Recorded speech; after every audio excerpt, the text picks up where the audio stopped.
Hello and welcome to NewsClick. I'm Paranjoy Guha Thakurta, and with me here in the studio of NewsClick, I have Hemendra Hazari. He's an independent analyst of India's banking sector. He has been very critical of the managements and the promoters of many private banks. He writes frequently for a Singapore-based portal called Smart Karma. He also writes for The Wire. And in the three episodes of the three discussions I've already had with him, which have already been put on air, we've discussed what has been going on in the ICICI Bank, what has been going on in the IL&FS Group, and also in the Kotak Mahindra Bank. And in this episode, we look at Yes Bank. Yes Bank. Mr. Hemendra Hazari,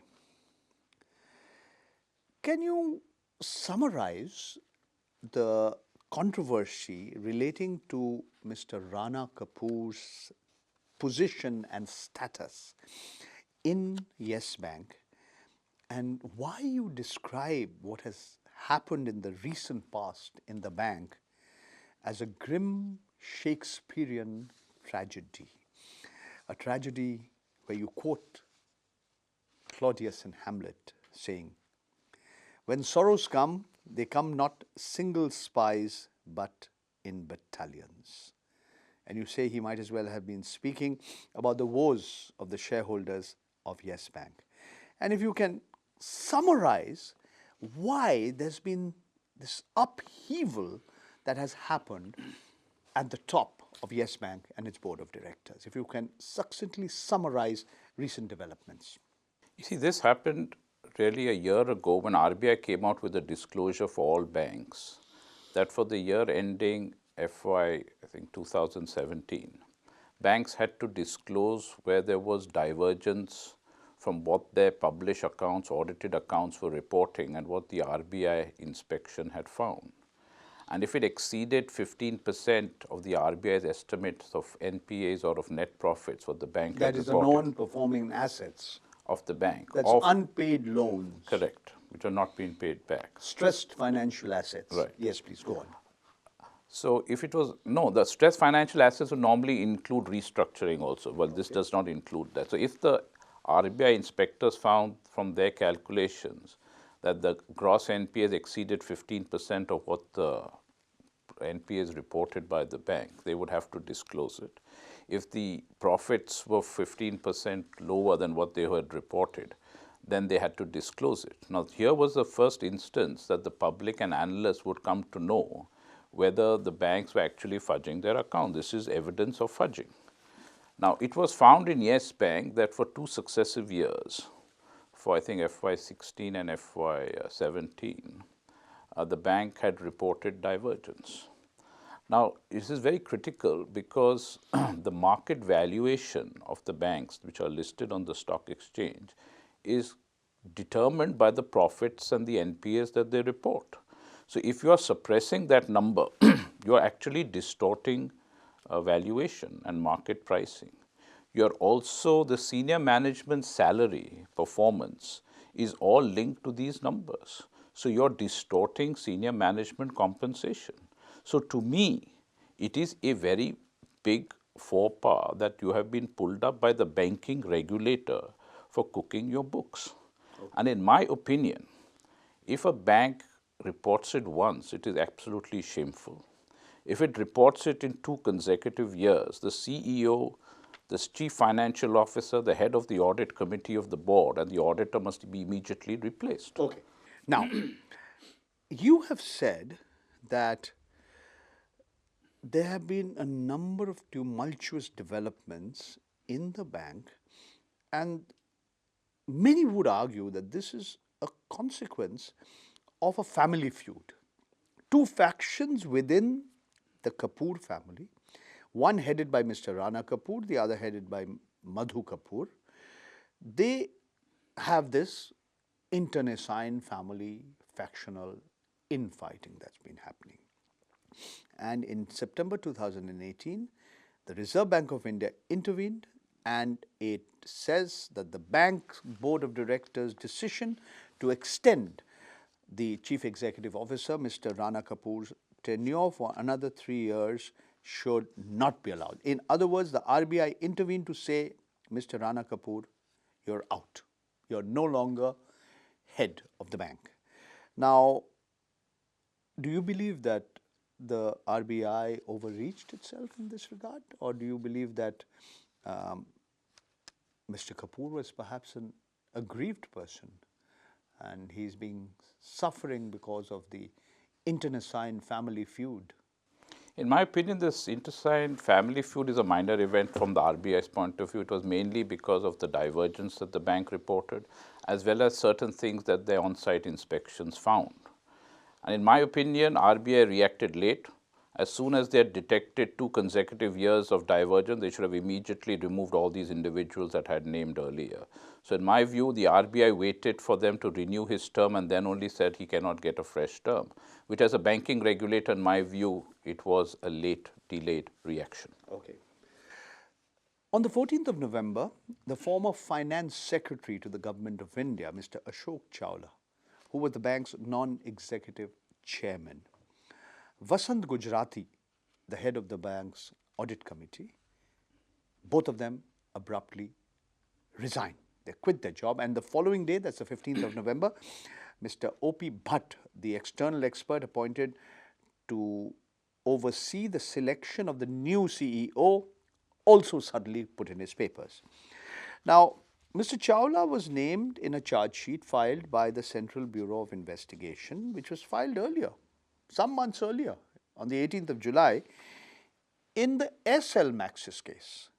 And it all pertained to the time he was Secretary Economic Affairs in the Ministry of Finance in the Government of India during the UPA regime.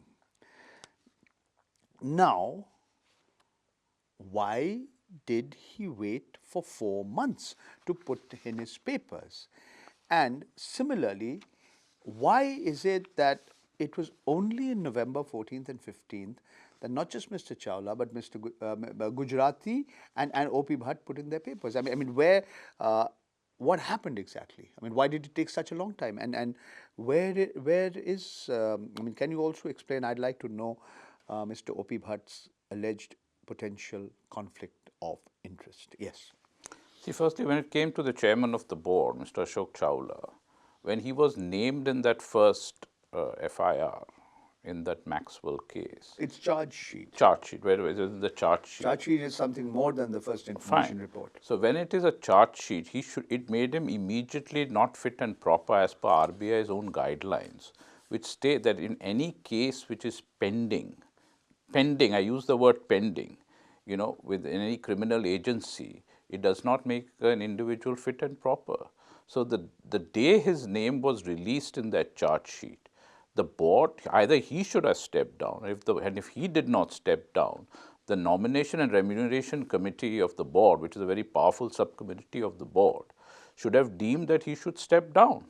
Now, he didn't do that. I think they finally waited for a very specific, charge sheet to come about and be named, which was done subsequently, and therefore he stepped down. So your argument is Mr. Ashok Chawla should have quit earlier, at least 4 months earlier. Definitely. At the time the charge sheet named him. Correct. Now, let me tell you a precedence here. Irrespective of whether, you're not even getting into the facts and the merits of the SL Maxis case. Obviously, because the RBI fit and proper guidelines are very clear that even in a pending investigation, that's why I emphasize the word pending, that's the word used. It does not make the candidate fit and proper. Okay. Let's talk about Vasant Gujrati, the head of the board's audit committee. Now you explain.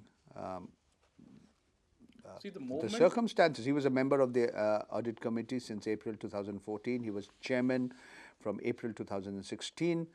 Why is it? I mean, do you believe that the board rather belatedly held him accountable for the 2 years, that is fiscal year 2016 and fiscal year 2017, the years where you say that the bank allegedly fudged its accounts?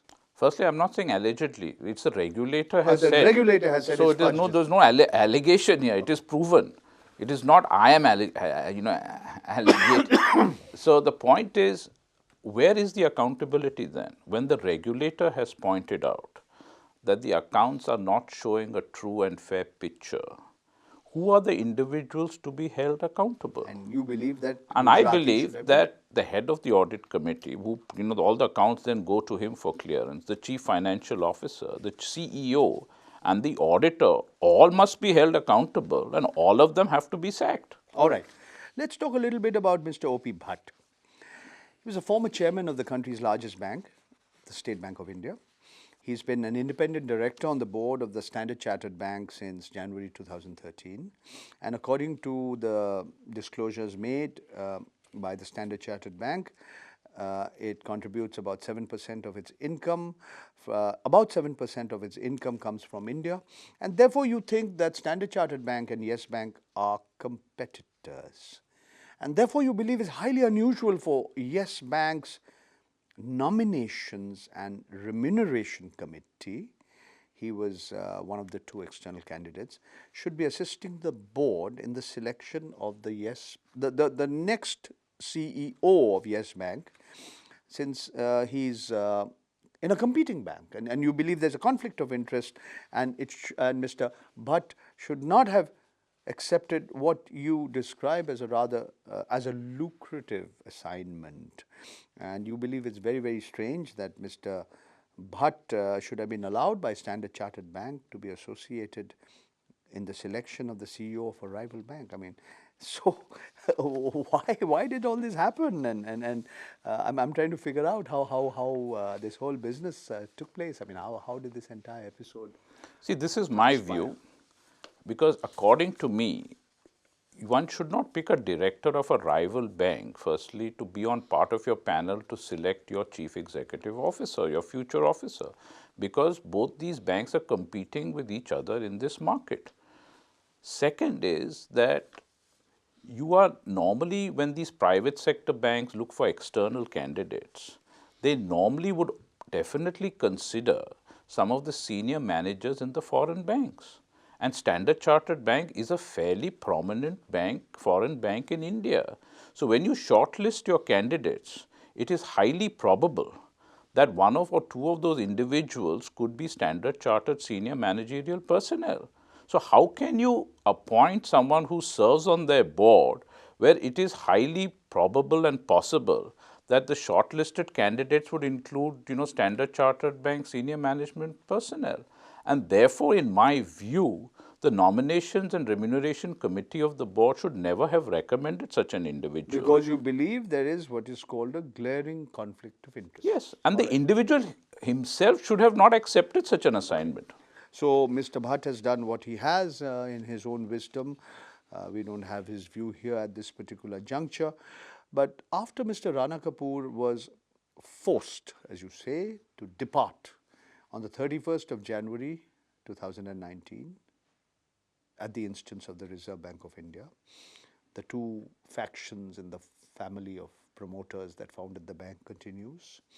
All, as we say, the former chairman, the head of the audit committee, a key external advisor, all left. The board of Yes Bank elevated as executive director Mr. Rajat Monga as the chief financial officer. No, he was elevated from the post of chief financial officer where he was earlier. Then he was transferred to another post and then executive. made executive. Now, you don't think it should have been done because, after all, Mr. Monga, has his appointment been cleared by the Reserve Bank? Because an executive director's post is subject to regulatory approval. Has it been cleared? And so far, it has not been done. Okay. So we don't know whether the RBI will do it or it's not going to do it. Tell me about Mr. Uttam Prakash Agarwal. He's a chartered accountant come politician.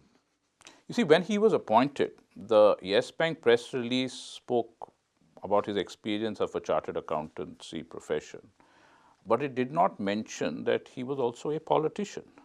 And that in the belongs to which party? In the last Maharashtra elections, he stood as a candidate of the Shiv Sena party for the seat in Borivali, and he lost. Now, to me, that's very critical information which should have been given to the public, because normally, especially in banks, it is not looked upon very favorably when politicians are appointed on the board. I see. Because you're dealing with public money. But there's nothing barring. There's nothing barring. I'm not saying he's done something. I'm not saying that the bank has done something illegal, mind you.